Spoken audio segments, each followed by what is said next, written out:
بسم الله الرحمن الرحيم. طه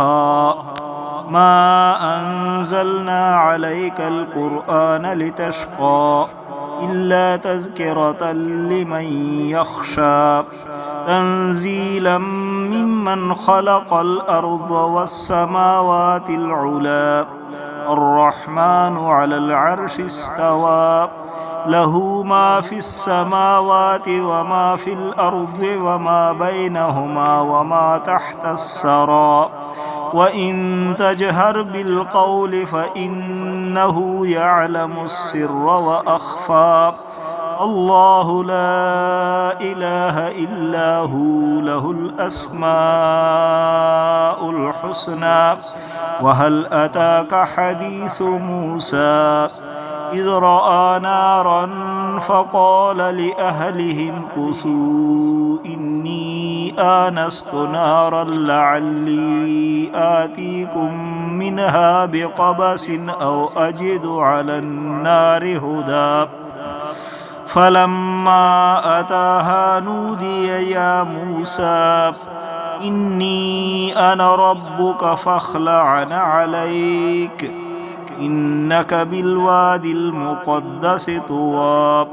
وأنا اخترتك فاستمع لما يوحى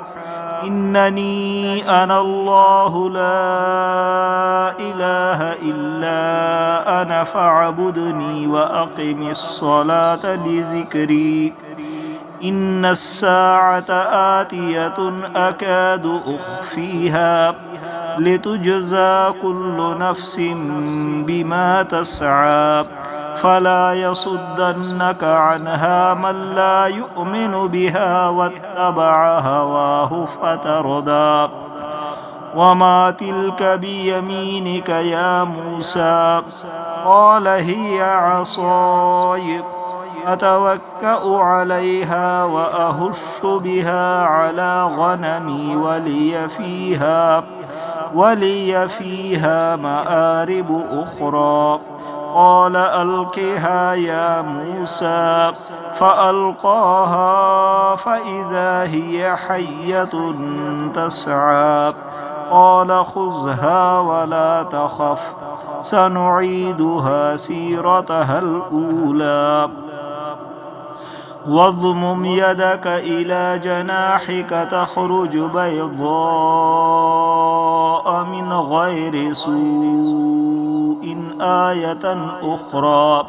لنريك من آياتنا الكبرى اذهب إلى فرعون إنه طغى